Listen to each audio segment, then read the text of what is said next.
Well, it's 2:30 and we'll get started. So hello, everyone, and welcome to the Healing Community Study Learning Collaborative.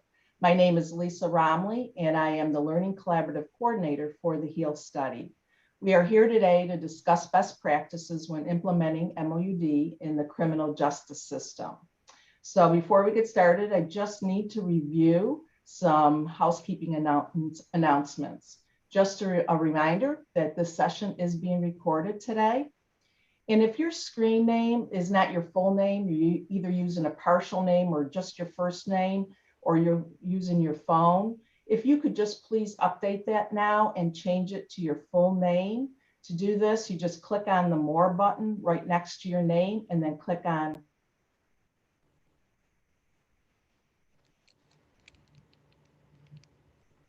Click where? You went silent somehow. Lisa, you got muted for a second.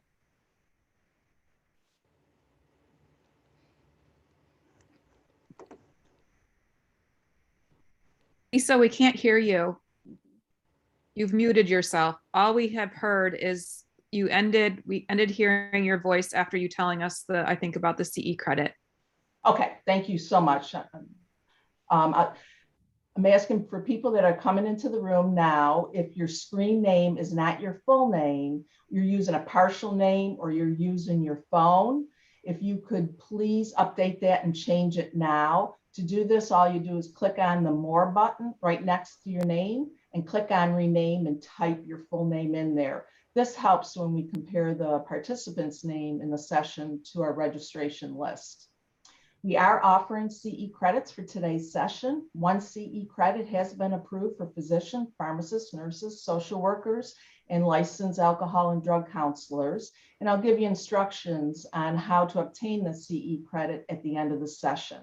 We do ask that you stay on mute throughout the session if you're not speaking. That just helps reduce echoes and extraneous noises.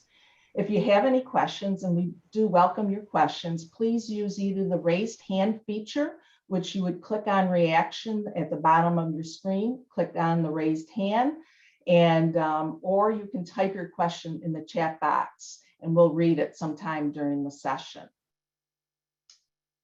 Just to announce that all presenters for today's session has stated that they do not have any relevant financial relationships to disclose. The practice gap that we have identified is the prevalence of opioid use disorders among people who are incarcerated is high, and people who are released from incarceration are at an increased risk for overdose during community reentry. Providing access to MOUD in the correctional settings can reduce post-incarceration illicit opioid use. And the educational need that will be addressed is understanding the benefits and challenges of implementing MOUD in the criminal justice system will help jail staff develop policies that are reflective of best practices. Our learning objectives today is discussing the benefits and challenges of implementing MOUD. We're going to explain how education helps address the stigmatization of substance use disorder among jail staff and discuss best practices when implementing MOUD. And the expected outcomes is understanding the best practices when implementing MOUD and promoting practices that reduce stigma. So now I'm going to turn it over to Dr. Carrie Oser, who is the faculty lead on the criminal justice system for the HEAL study, who will introduce our speaker today. Good afternoon, everybody. My name is Carrie Oser, and I am the faculty lead for the criminal justice team of the Healing Community Study. And I have the pleasure of introducing Dr. Clarke, who I've known for about 15 years and had the pleasure of working on a research protocol with her way back when that was focused on the same topic that we're going to be talking about today. So Dr. Clarke received her medical degree from Cornell University, and she completed her residency in internal medicine and a research fellowship at Rhode Island Hospital. And she also completed the MPH program at Brown University. Dr. Clarke worked as a clinician at the Rhode Island Department of Corrections for just a little bit of time, like 22 years. And then she served as the medical director from 2015 to 2020. She's certified with the American Board of Internal Medicine. So we are grateful to Dr. Clarke for being here today to talk about medication for addiction treatment for opioid use disorders. And then we're going to have a roundtable discussion with other panelists afterwards. And we welcome questions and input and hope to have a good dialogue about this highly important topic. So Dr. Clarke, I'm going to turn it over to you. Thank you. Thank you, Carrie. Thank you so much. Just want to make sure you can hear me. Just give me a thumbs up, Carrie. Perfect. So I'm going to talk a little bit about opioid use disorders and how MAT works, the evidence of benefit of MAT in corrections, and the Rhode Island Department of Corrections program, how we started and what we have done. And I'm just turning on my stopwatch so I know that I don't go over. Oops. This is a little sensitive. So how did we get to this place of incredible amounts of opioid overdose deaths and problems with addictions? You can see here that in the late 90s, I'm not sure, I think you can see my pointer, we had a lot of opioids being prescribed. The blue bar are the number of tablets, and the green are the morphine equivalents. So what you can see is over time, the green bars keep rising. So we had an increase in the total amount of opioids going out, but we can also see that the green bar gets higher than the blue, which means that the opiates, can you hear me? Or I heard somebody else come on. That the opioids that are being prescribed have gotten stronger and stronger. So it's not just the number, but the type of opiates out there. And then when you look at the United States, compared to other countries, we prescribe a lot more opioids than other countries per million people. So it's not just that we're a larger country, but we're also prescribing a lot more opiates. And I can remember in medical school being taught that OxyContin wasn't as addictive, which of course is not true. So we have a combination of problems with opiates being available, people becoming addicted,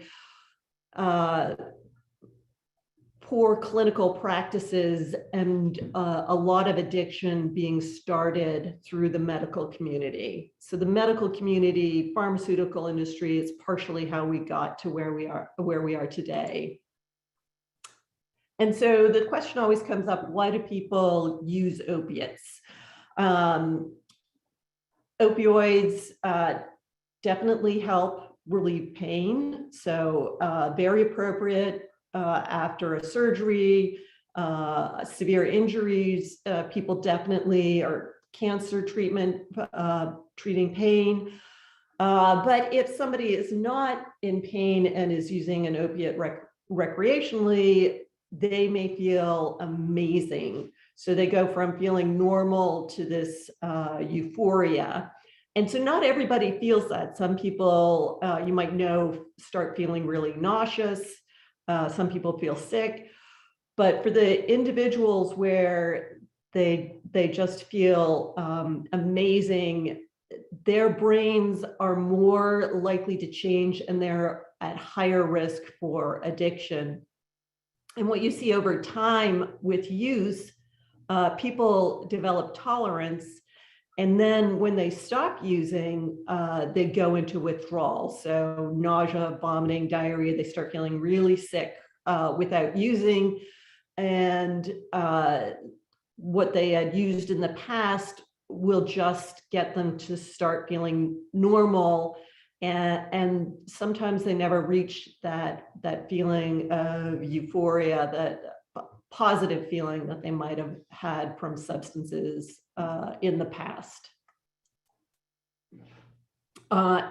And what you can see from this is looking at brain scans and receptors, sort of the pleasure receptors in the brain, with all sorts of different substances. As someone becomes addicted to the substance, they have lower receptors, and they're just not producing the same feelings from the natural, what might have given somebody natural feeling good, you know, having a great meal. They lose that feeling and have to have the substance in order to feel normal. So what does that tell us? It's a disease of the brain. And why does methadone work? Just very basic. So somebody is in this position of the sort of bouncing back and forth. So every use, they start to feel normal. Within 6 to 8 hours, they can go into withdrawal. What methadone does, if prescribed appropriately, is it'll stop those swings up and down and just sort of normalizes the level of opiates in the body and stabilize the brain so that somebody just feels normal. And then there are different types, obviously, of MAT, medication-assisted treatment, or MOUD medications for opioid use disorder. Methadone is what we call a full agonist, which means there's no ceiling effect. It will keep causing the receptors in the brain to release substances, so you can have a higher and higher effect, which is what can cause overdoses. Buprenorphine,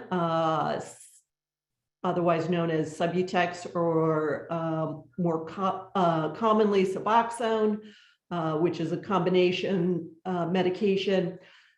Buprenorphine is what we call a partial agonist. So it is nice in that it has a ceiling effect, so that it is difficult, although not impossible, for individuals to overdose on this medication. So those are the two most common.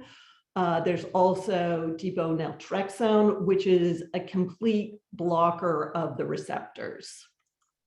And those are both, all three medications are standard of care in the community. This set of slides I like. It's an old study that was done, but I like it because it's a small number. There's 17 people in each group. They randomized these individuals. Everyone was addicted to heroin, and they randomized this group into either treatment with methadone or regular outpatient treatment. So if you think about it, 17 people, think of a large family gathering, Thanksgiving, 17 people around. So what happened 2 years later? So 2 years later, the group on methadone, 75% of them doing really well. They're on treatment, they're alive. Not everybody's doing great. One person's in prison and 4 people are still using heroin. But if you look at the control group, you only have 1 person who's doing well. 2 of the individuals end up in prison, and 3 with serious medical problems. And in addition, 2 have died. So thinking about a small group, think about your family, whether or not you would treat individuals. This is, people dying, people getting sick, people continuing to be addicted to heroin versus doing well, not using heroin. So the medication worked really well. So what they did, after the 2 years is they made it available to everyone. Not everyone decided to go on to treatment, but after 5 years, 25% of the people, a little over 25%, had died of an overdose or somehow related to the opioid use disorder. 3 of the individuals are in prison, but the rest of them are doing well on treatment. So again, these are real people being highly impacted by a treatment where people are doing much better if given treatment. And so you're thinking about treatment, how do people do before and after treatment? This slide just really tells us why it is so important to try and keep people engaged in treatment. You can see before treatment, mortality is pretty high when you look at comparison to in treatment. So in treatment, overdose deaths are way down, total deaths are a little bit lower, but it's really the overdose deaths where we're seeing a huge difference. Out of treatment, we see an increase in overdose deaths as well as overall deaths. So really important as much as possible to try and keep people in treatment. And another study showing a very similar thing, that in treatment on methadone versus out of treatment, people are less likely to get HIV. And although unfortunately HIV is now mostly a treatable disease, nobody wants to get it. It's a lifelong disease needing treatment. So if we can keep people in treatment, they're less likely to have other chronic infections such as hepatitis C and HIV, hepatitis C, and hepatitis B. Really important, again, keeping people on and engaged with treatment. So the evidence in corrections, when I first started in corrections and we first started talking about use of MAT, a lot of people thought that if somebody's forced to be abstinent, isn't that treatment? And why would we reintroduce people to opiates? Well, what we see is a very high mortality in the first month post-release. So this is opioid deaths by time from release. And you can see that they're highest closest to release. And there are a few reasons for that. Coming into prison, people who were on treatment are often taken off of treatment when they come inside. So that may make it more difficult or somebody more resistant to being on treatment when they get out because they tend to feel very sick if they're just suddenly stopped, if their treatment is suddenly stopped. Not only that, but tolerance goes down. So the same amount of opiate that a person had been using in the past will cause an overdose and a death. So somebody might have been used to taking so many pills or injecting a certain amount, but once they've been away from use, that same amount would be enough to kill them. We also see it because of fentanyl, which is very strong and can also lead to an accidental overdose.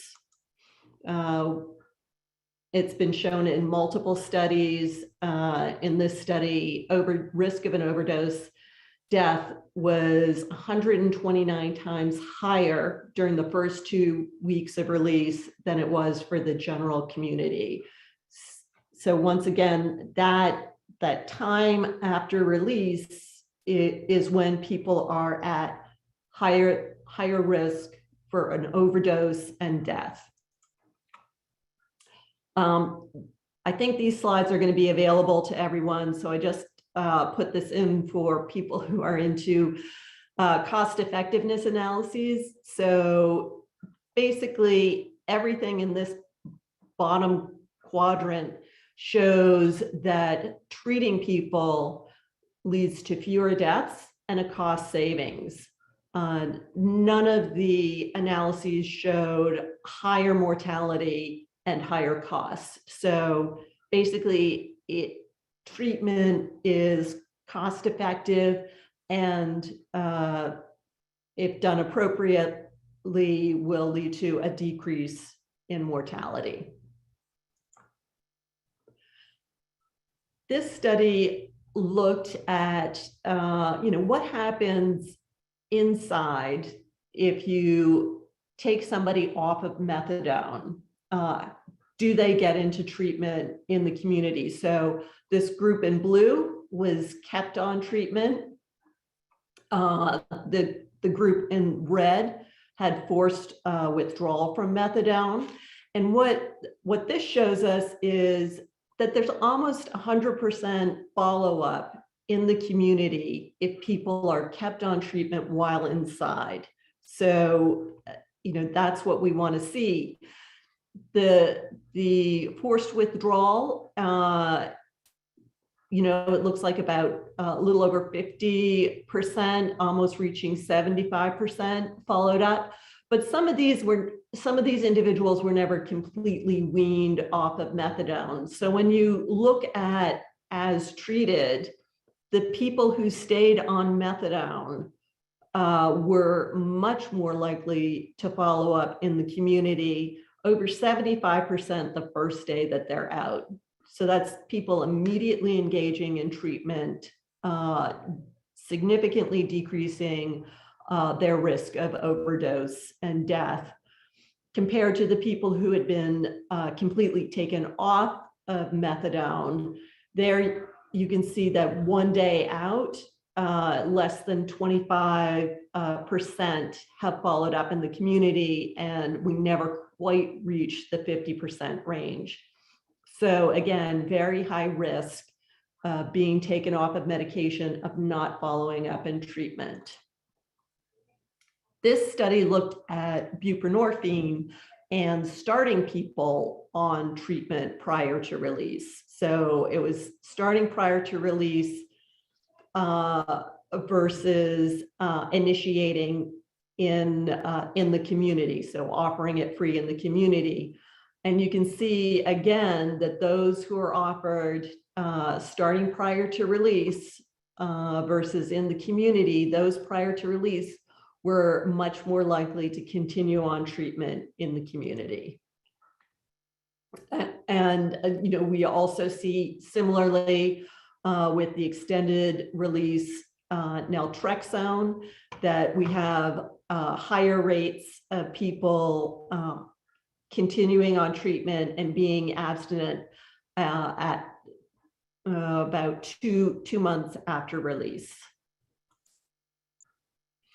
So it's important to remember that MAT is considered the standard of care by every major medical organization. They all have endorsed its effectiveness in correctional systems and have advised or encouraged systems to make it available within corrections so that it is available also in the community, and so people are more likely to stay on treatment. The benefits, it's been shown that it will decrease opioid use. I think sometimes there is concern that some people might still use while on treatment. What we have to keep in mind is that overall, if you look at a full population on treatment, overall, on average, people are going to be using less opiates. They're more likely to be off completely. There's a decrease in criminal behavior, decrease in overdose, and decrease in HIV risk as well. And not only that, people who are on treatment are more likely to be engaged in having a job, taking care of their families, being more involved socially. So it's important in so many different ways. So how we started in Rhode Island. Rhode Island is very different than Kentucky, very small state, and it is so small that we have no county jails. There is just one correctional system, all within a 1 mile radius. So all the facilities are on one campus. There are about 3,000 people there at any one time, with over 12,000 people going through the system every year. So jail and prison, so we have a high turnover, as well as people inside with sentences of life without parole. So historically, vast majority of prisons provided no MAT. In Rhode Island, we had methadone maintenance only for pregnant women. And we had methadone assisted withdrawal for people who came in on methadone for over 20 years. And buprenorphine was rarely used and mostly only had immediate withdrawal. For the longest time, I was the only one with a license to prescribe Suboxone at the facility. In Rhode Island, 15% of people who are committed have an opioid use disorder. And overall in Rhode Island, 60% of the fatal overdose victims had been incarcerated in the past. So it's not 60% within the past 2 weeks, but have a lifetime history of incarceration. So that also speaks to the importance of not taking people off treatment if that is going to make people more resistant or less likely to stay on treatment in the community, because we know that a lot of people who have an overdose death, a fatal overdose, will have come into contact with the correctional system. So in Rhode Island, we had one of the higher overdose death rates in the country. So in 2015, the governor put together a task force with the goal of reducing overdose deaths by 1/3 in 3 years. And the overall goal, or sort of the mindset of the task force, their strategy is every door is the right one. So it's not that there is one system into treatment, but we had to take advantage of everything that we had to get people into treatment. So that included medical systems, emergency departments, hospitals, EMS, the criminal justice system, drug treatment programs, and the community. And for the program, we received funding of $2 million a year that was put into the general budget, which also greatly facilitated our ability to get the program up and running.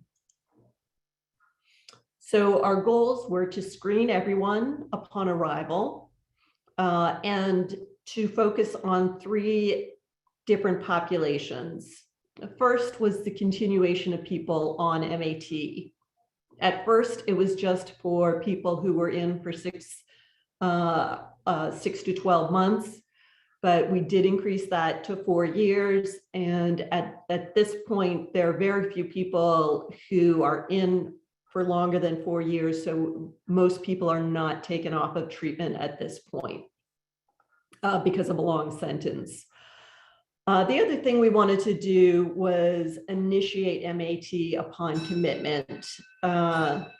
And everybody can hear my grandfather clock. So, so we wanted to initiate MAT when people came in. We were able to do that, as well as, and this was the hardest for people to understand, initiate MAT prior to release. Now I've got to figure out how to go backwards. And that's my dog, and that's me trying to picture biting off maybe a little more than I could chew. We wanted to have seamless community transition, as well as comprehensive MAT services. So it's not just the medication, although medication alone does work, but we wanted to provide comprehensive services. So residential treatment, recovery coaches, and group therapy.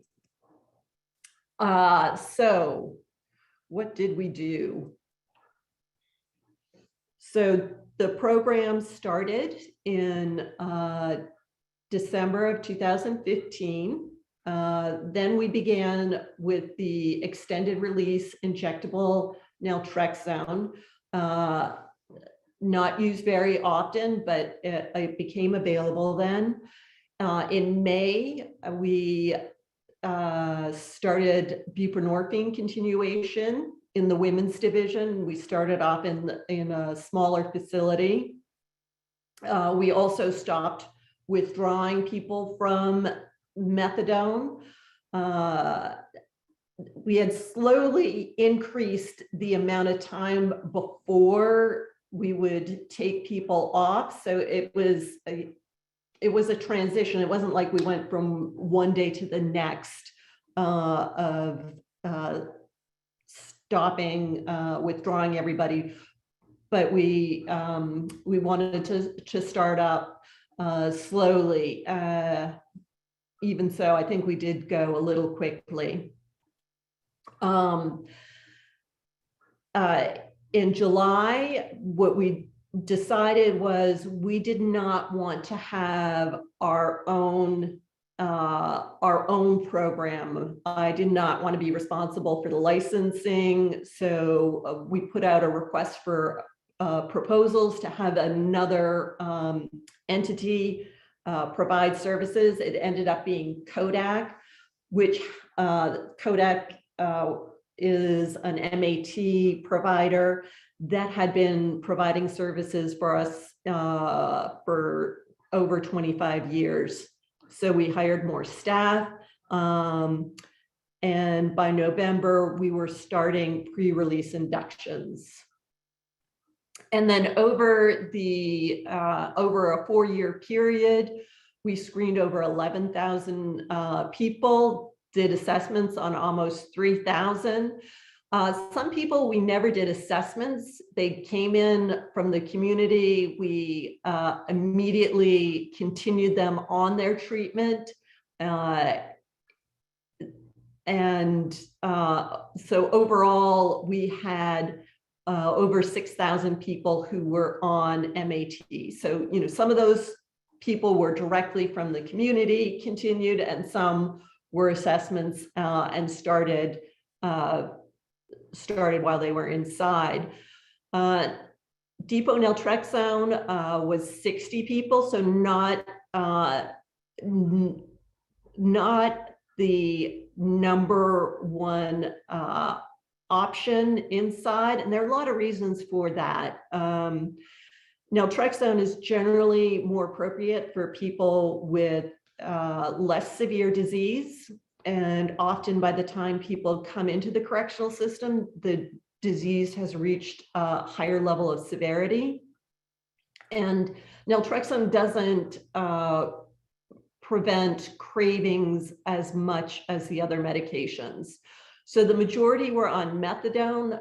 That sort of surprised me. I thought we were going to have more people wanting buprenorphine, but again, this is a population with a higher level of addiction. So we're going to see more methadone being a more appropriate medication for the majority of people. And this is just over time. You can see how we went from under 100 people a month. So it's 100 people a month, and then our average daily dosing. So it had been around 25 on any given day, went up to over 300. And you can see this is when COVID hit and the whole population fell during this time. So that's why the MAT numbers fell as well. Purple bars are buprenorphine, blues methadone, and you can see the red, a smaller size, is the naltrexone. So what about engagement in the community? So for people who were continued from the community, we found follow-up rates of over 80%. It is likely higher than this. Again, Rhode Island is very small and we could only track the numbers in Rhode Island. So some people continued with medication outside of the state and we didn't have access to all of that data. But still, either way, very high numbers. People did very well. Some people might find this disappointing. New inductions follow up of 35%. What you have to understand, though, is these are not individuals seeking treatment. These are people coming into jail. So newly started on medication, 35% is getting individuals onto treatment and continuing in the community. Yeah, this is a group of people who wouldn't have been on treatment at all had it not been provided when people came into the system. So I'm quite excited about this number and very, very happy to see it. And also, I think for people who work in jails more than prisons, people may come in and out, and it might not be the first time, or it might be the second or third time that they're in, that the treatment, they get to feel good on the treatment, and then they continue in the community. Follow up higher with methadone than buprenorphine. Part of that is likely, partially, it's easier to track the methadone than the buprenorphine, but we do see a higher follow-up rate with the methadone than the buprenorphine. And then looking at overdose deaths, 1.5 years before the program and the 1.5 years after the program started. So we saw a 39% reduction in mortality in those two time periods. And I think this figure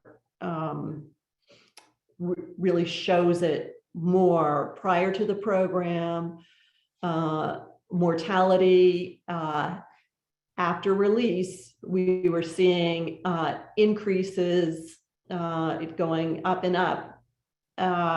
Whereas once the program started, we see a sudden drop, and then that number continues to fall. So while overall in the state, we're seeing it was stable and then increasing overdose mortality, in this population, we have seen it falling. So the program was successful in its main goal of reducing mortality.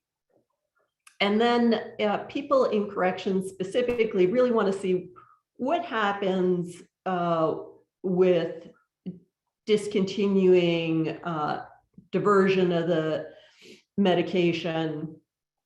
So in this analysis, we looked at 5,500 cases of people being on MAT at Rhode, and that was of almost 3,000 individuals. So the same individual would come in at a different time. They were counted as individual events. So it's less than 10% that were discontinued or switched, and most were either switched to a different medication, electively discontinued, and so only 14% of those were non-elective discontinuations. So I'm going to go down a little bit more on that. So switched medications, mostly side effects, personal preference. People wanted to switch to a different medication. Electively discontinuing, also side effects. Some people were transferred out of custody, but the non-elective discontinuations, looking at this, the majority were because of administrative reasons. So people in longer than the 4 years, somebody might have had a federal hold. So at the time when this analysis was done, the Federal Bureau of Prisons did not have MAT available, state hold. So somebody going to a different state or deported, all of those were more administrative. Only a few cases were because of hoarding or diversion. So a total of 18. So 18 out of 5,500. So it wasn't a major issue. And people are often shocked by that. But we found once we had buprenorphine available inside, we had fewer cases of buprenorphine coming in and being diverted inside. And security generally liked the program. There were, we found that there was a little less violence. The behaviors of somebody's feeling really sick and withdrawing, that all decreased.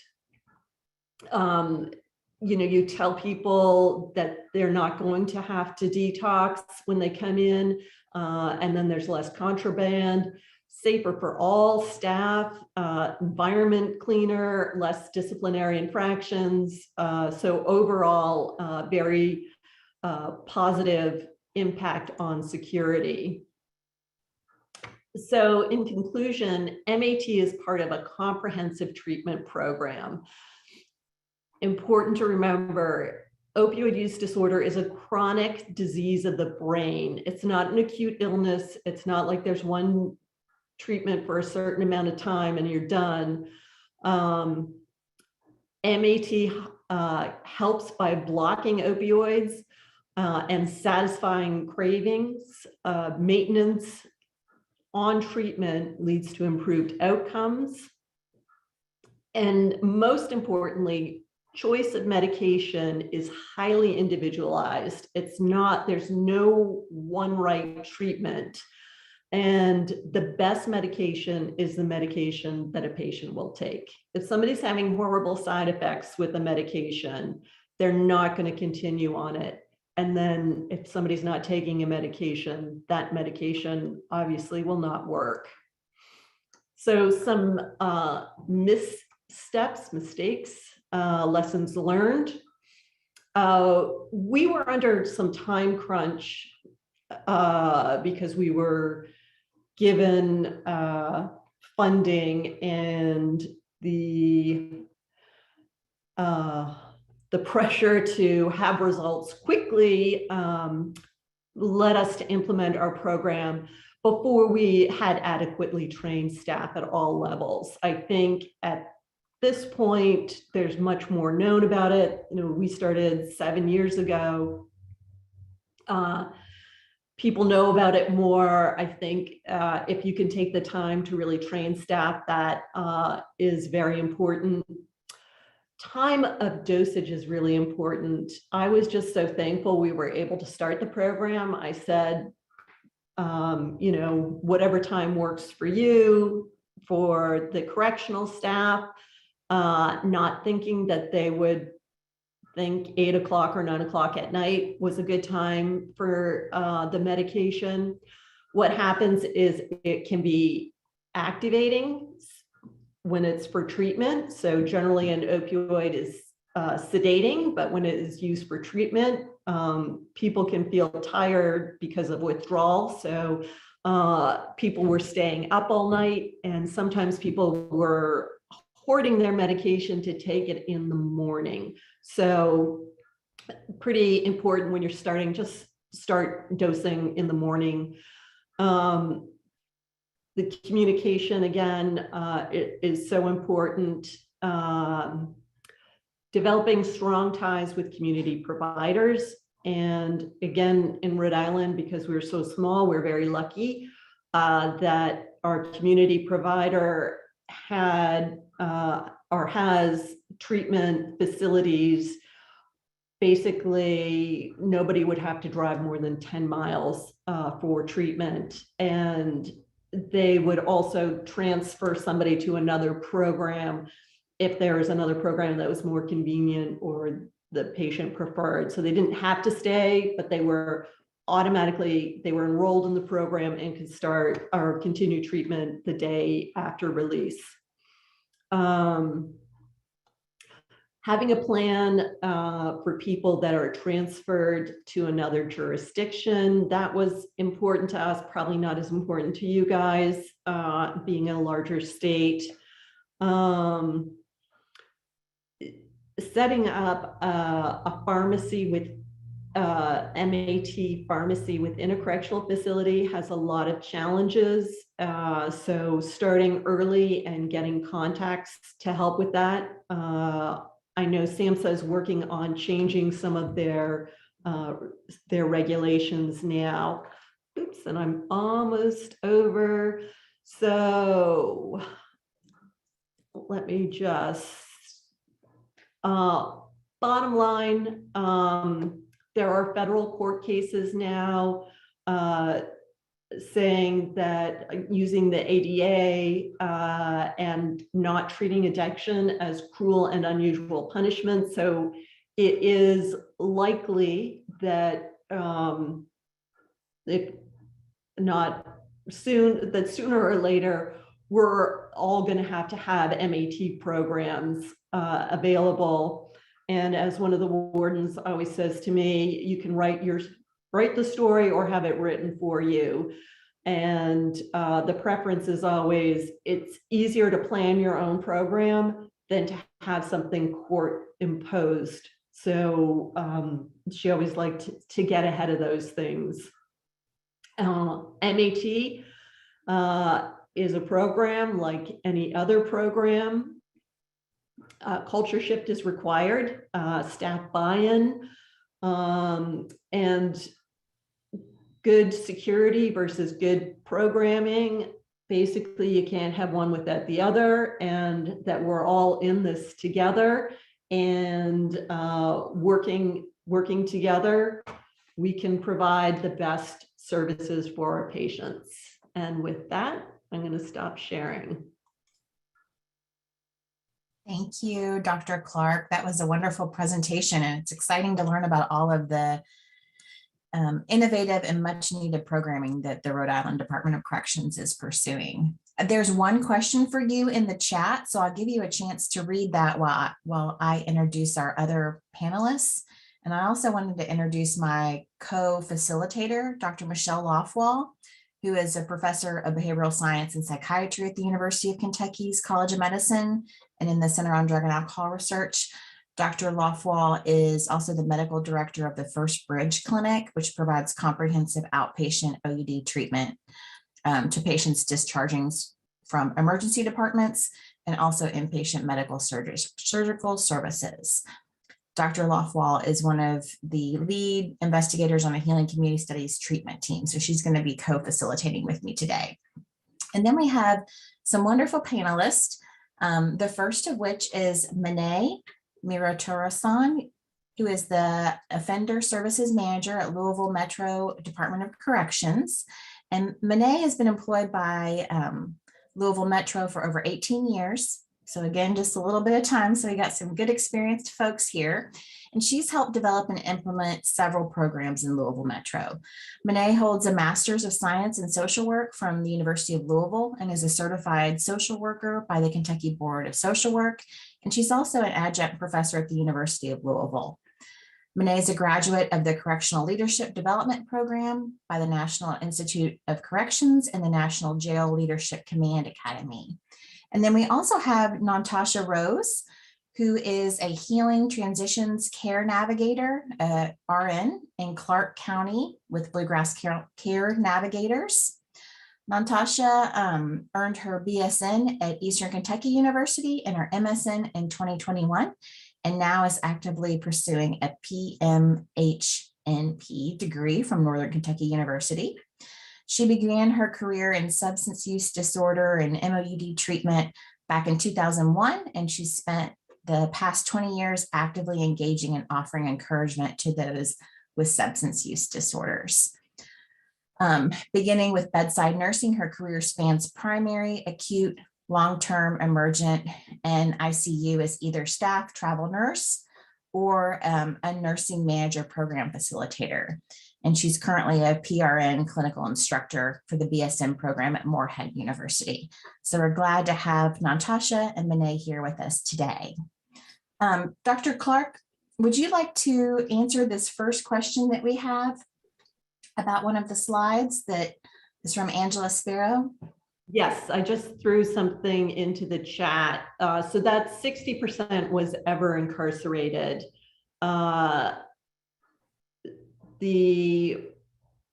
to the program, it was about 15% of overdose deaths happened within 30 days of a release. And that number is much lower now, but I don't have the exact numbers at my fingertips. Okay. And we encourage folks to ask questions, feel free to raise your hand or enter in the chat.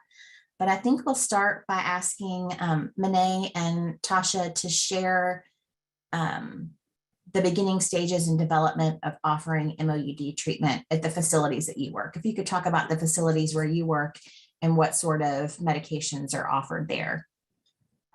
Mane, would you like to go first? Yes, sure. Good afternoon, everyone. It's great to be here and great presentation, Dr. Clarke.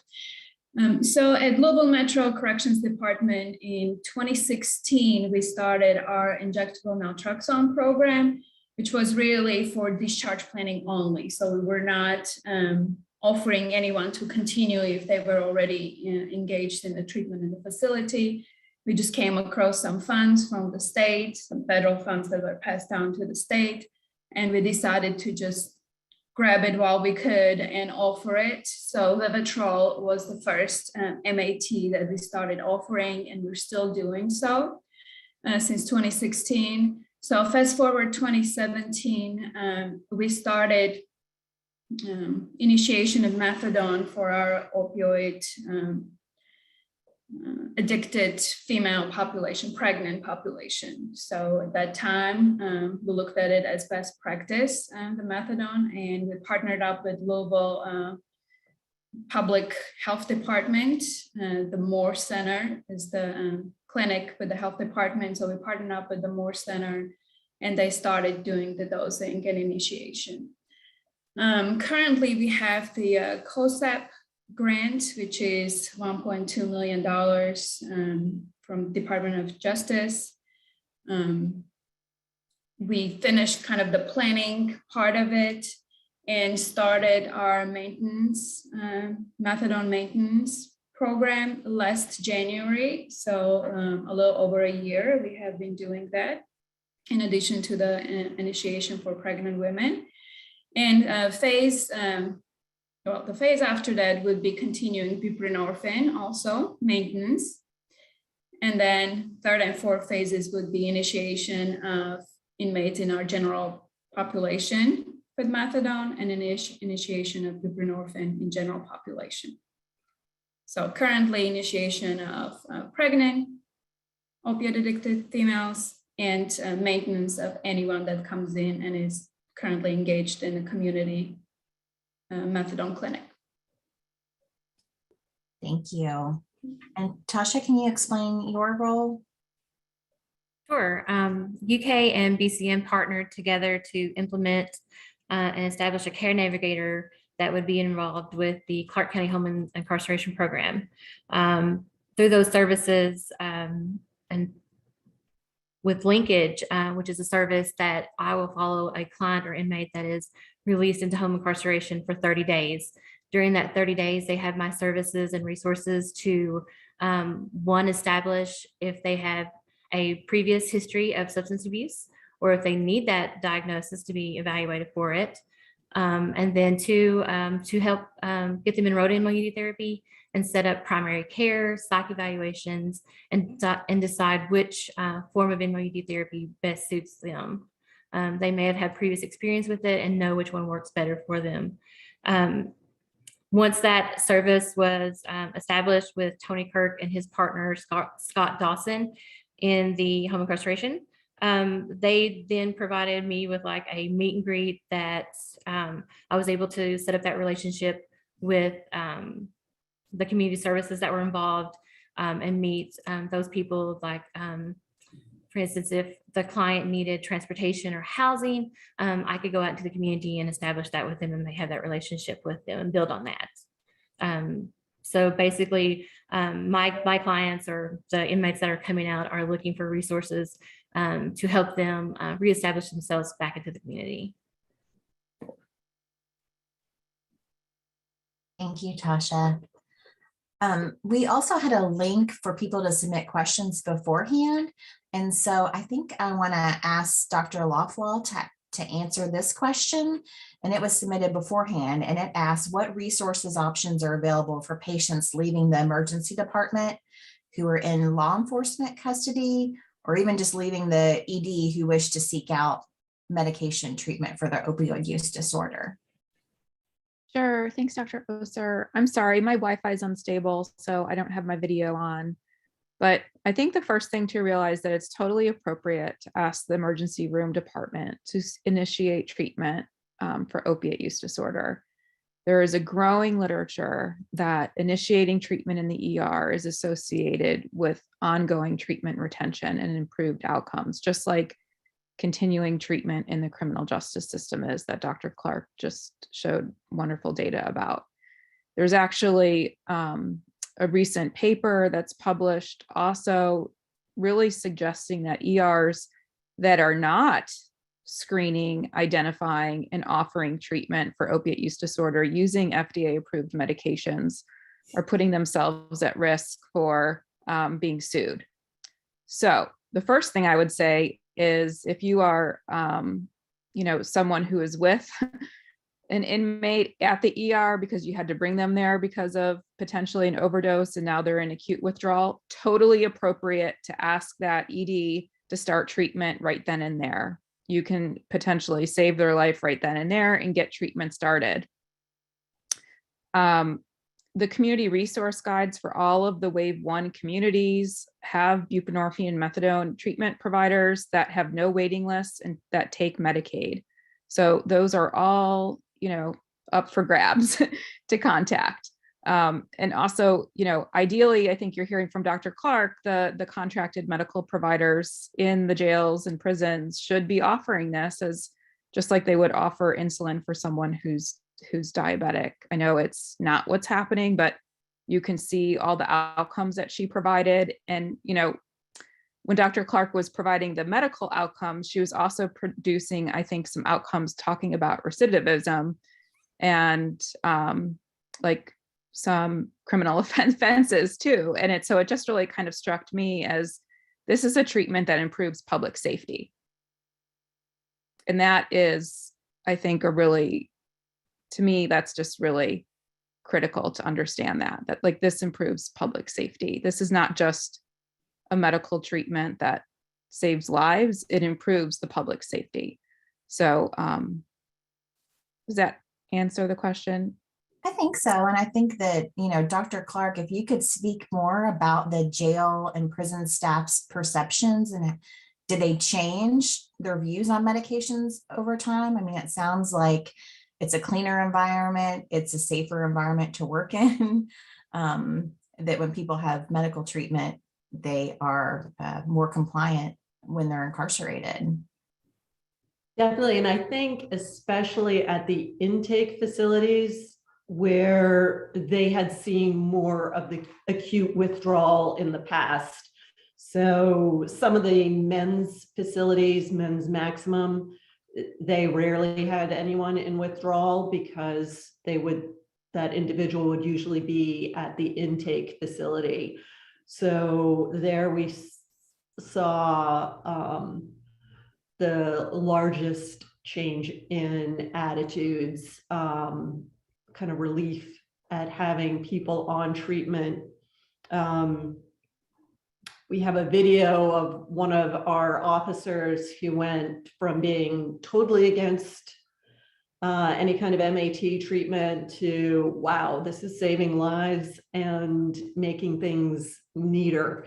If you have somebody who's nauseous and vomiting and curled up in bed versus, and the patients tell me this and the staff can see it too, patients will say, this is the first time I've been in treatment where I've actually been able to participate in treatment because somebody's mind is in the right place. They're not feeling sick, so they're really involved in other aspects of their recovery. May, do you have anything to add about Louisville Metro's experience? I think, over time, we've had so much like negative experience with our inmates being detoxing inmates being mixed up with the rest of the general population. At some point pre-COVID, we had to double them up in our in-house treatment program also, because they were constantly being checked out by other inmates because of the side effects of their withdrawals, the diarrhea, the nausea, and all of that. So other inmates who were not going through withdrawals were not very happy to have someone like that. So we were always having the issue but with the MAT, that takes away most of that issue. So yes, our officers and civilian staff are little by little kind of seeing the advantages of it, and we're not getting as much resistance as it was in the beginning. Can we go back to the very beginning when you all were starting to implement a medication treatment program for opioid use disorder in the jails or prisons? And what did you do to get buy-in from leadership and staff? And this is open to anybody. Like, what steps did you take to garner buy-in? Well, our senior staff administration was from the beginning for MAT, kind of understanding the benefits of it, and also not really wanting a lawsuit in our hands, because we were seeing all these other jurisdictions losing, lawsuits and having to pay. And we were like, well, it's a double win if we can have our inmates feel good. The officer's job will be a little easier. They don't have to clean up so much after sick inmates, and then we don't have to fight a lawsuit. So administration from the very beginning was for it. It was more line staff that had the kind of fears of what happens if they start sharing, hoarding and sharing. So we had to do a lot of presentations and conversations and inviting everyone that we could around the table to just talk about it in advance so they could get their worries out. And we're just like, this is a table, open table, just put it all out, any concerns, anything you have. So we just tried to provide with as much scientific, facts and statistics and literature that we could, just to help overcome those fears.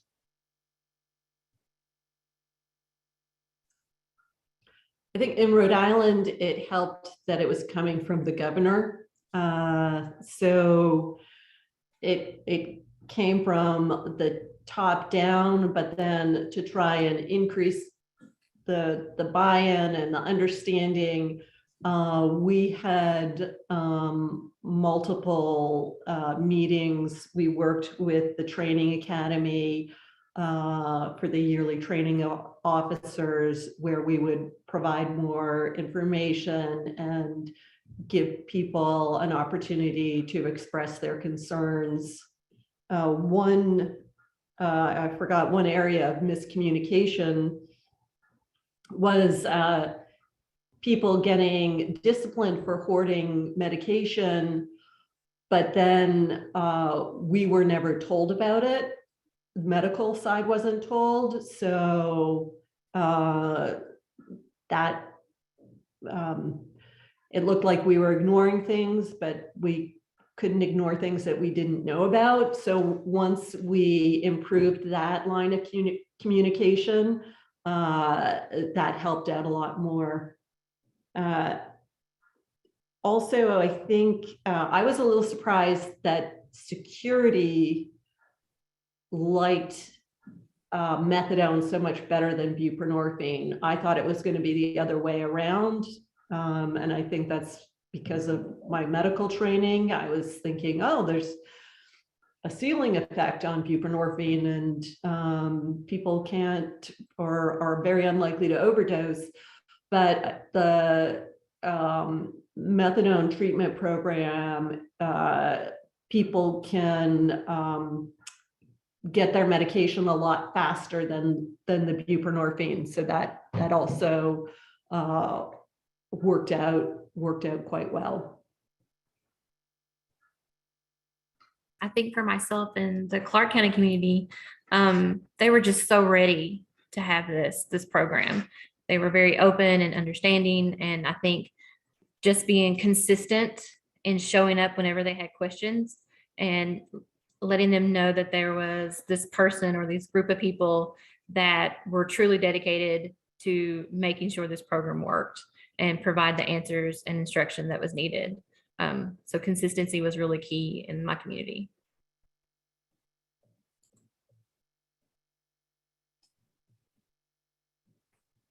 All right, well, I wanted to kind of drill in a little bit deeper about some of the barriers you all faced when starting a treatment program, either in home incarceration or the jail or the DOC. Could you talk about some of those common barriers, maybe stigma, funding, treatment provider availability? You can choose what barrier you'd like to speak on. I'll start.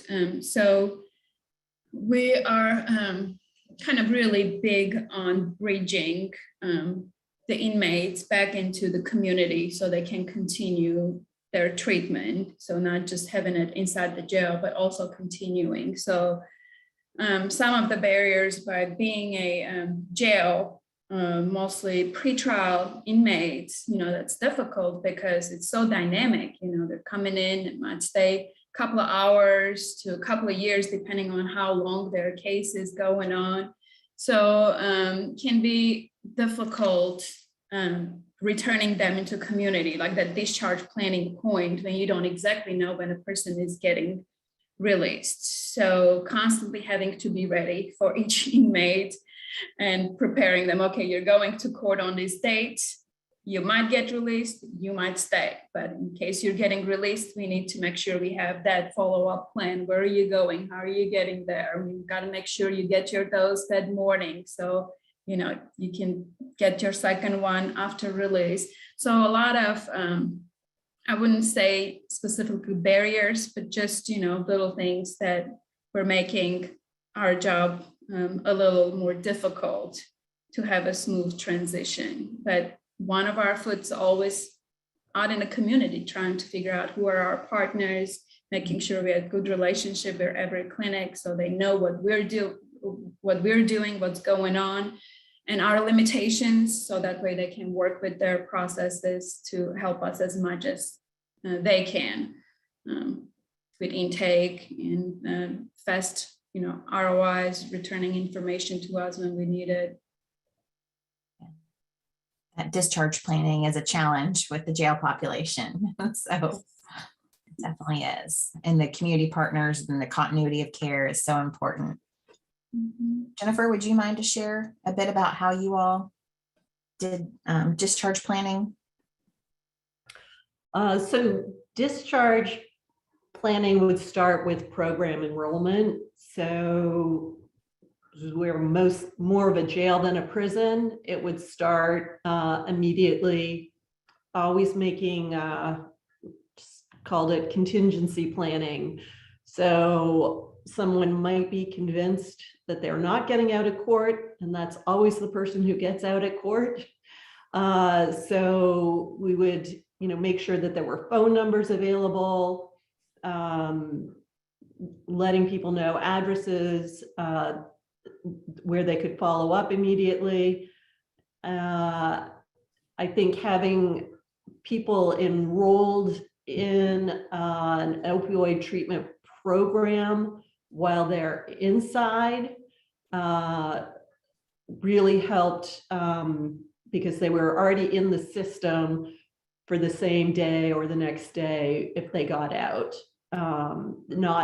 I know that's not an option everywhere, but the person's picture was already in the Kodak in their system. And then also the people getting transferred.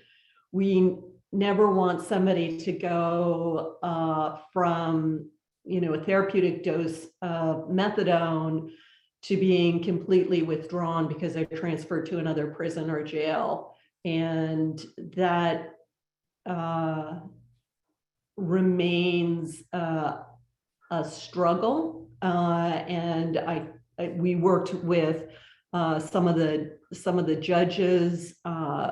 We had some holds on some transfers just so we could get somebody either off of a medication where they wouldn't feel as physically sick, or transferred to a facility where they would be able to get or continue treatment.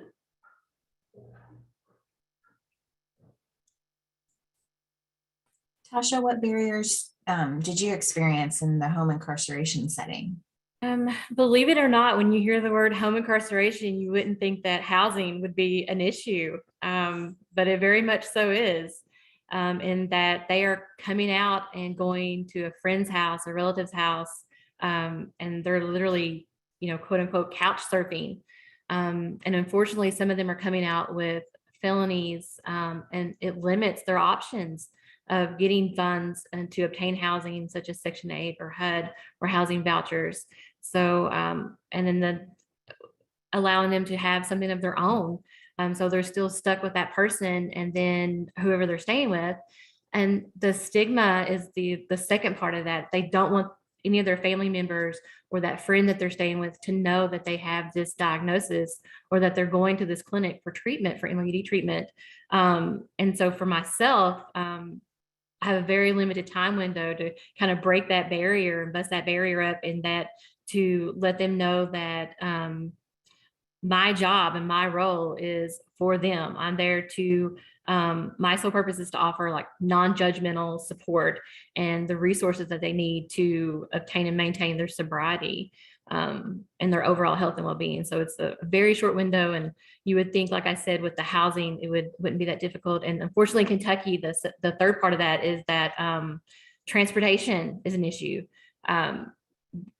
In Clarke County, there is no transportation options for those clients that are seeking methadone. So we have to look at alternate sources of transportation for them. There's just so many barriers that prevent. So we have to look at those. zigzags and go around and workarounds that we can come up with for them to get the housing they need, get the transportation they need, and of course, start that treatment that they need. I'm going to take a second and pause here and see if any audience members have questions. Feel free to raise your hand or put it in the chat or just turn off your mute button.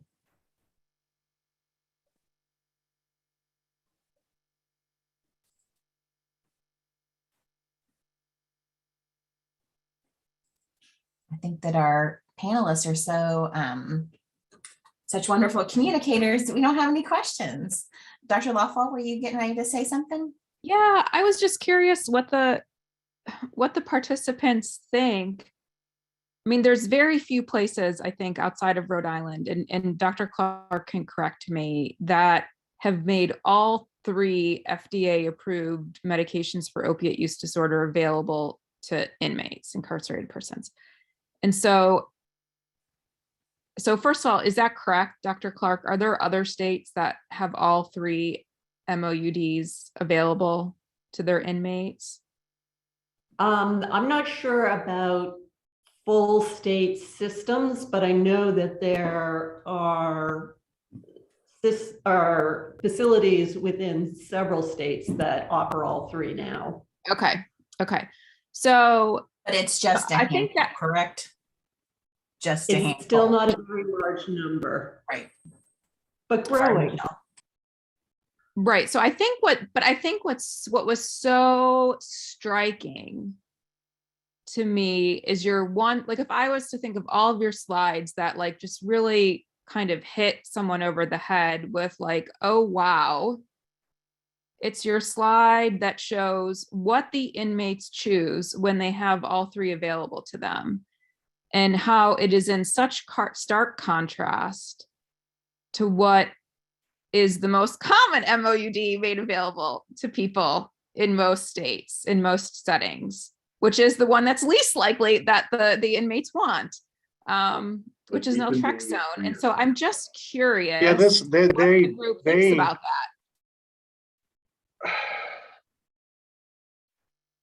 Well, it's just such. Oh, here you go. I'm not sure if somebody else is answering or commenting. So I like to say when it comes to MOUD, I am agnostic, and I don't put any value on one medication. I feel like I don't have a personal feeling about insulin. I don't have any morals attached to insulin. And I think, unfortunately, there has been,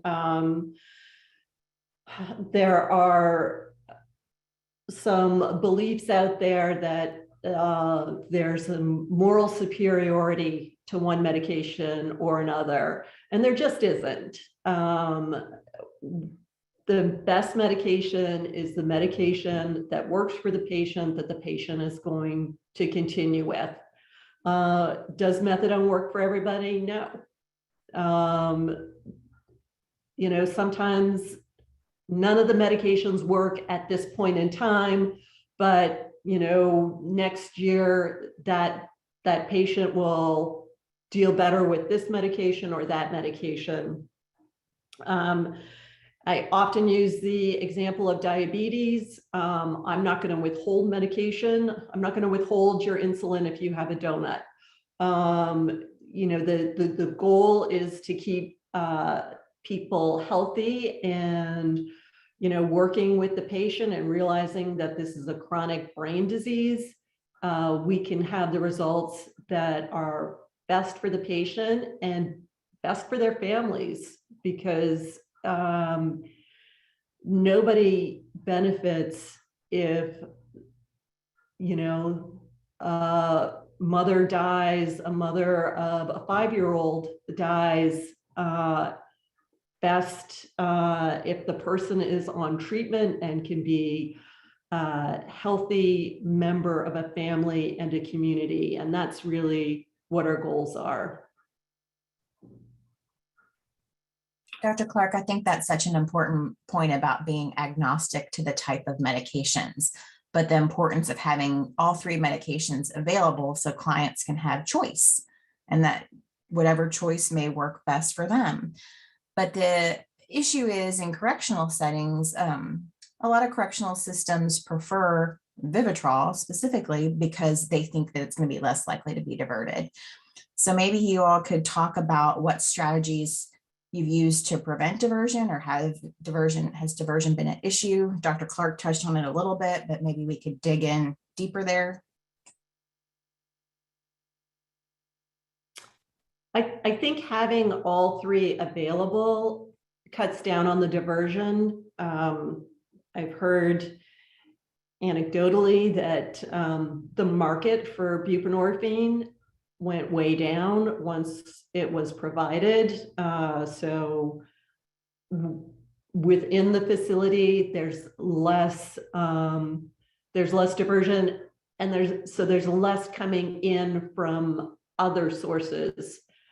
People want the treatment, and if someone's diverting, it's also important to find out why. Are they being extorted? Is somebody pressuring them? Or is that individual safe? So some of the things that we did for methadone, we do mouth checks. People drink a glass of water before their dose, take their dose, eat 2 saltines, and then another glass of water. And as one of the wardens says, if they want to share after that, have at it. But it's really almost impossible and just gross to think about. So that has really, there's not really been an issue with methadone. Buprenorphine, it's a little trickier. There is the long-acting injectable, which really cannot be diverted. I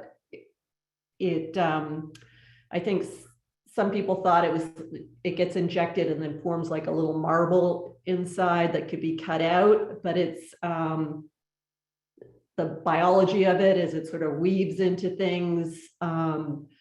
You basically would have to do some surgery to cut it out. And then to have it in a useful form would be quite complicated. So that has not been an issue. So we have sometimes switched people to the long-acting injectable. You know, part of the disease of addiction is are some behaviors that have to change, and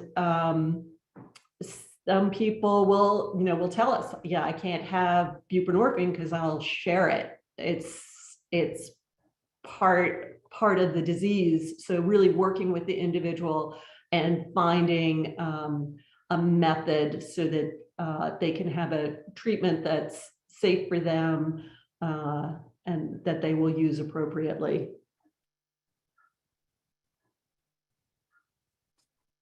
Renee, is there anything you'd like to share about Louisville Metro's?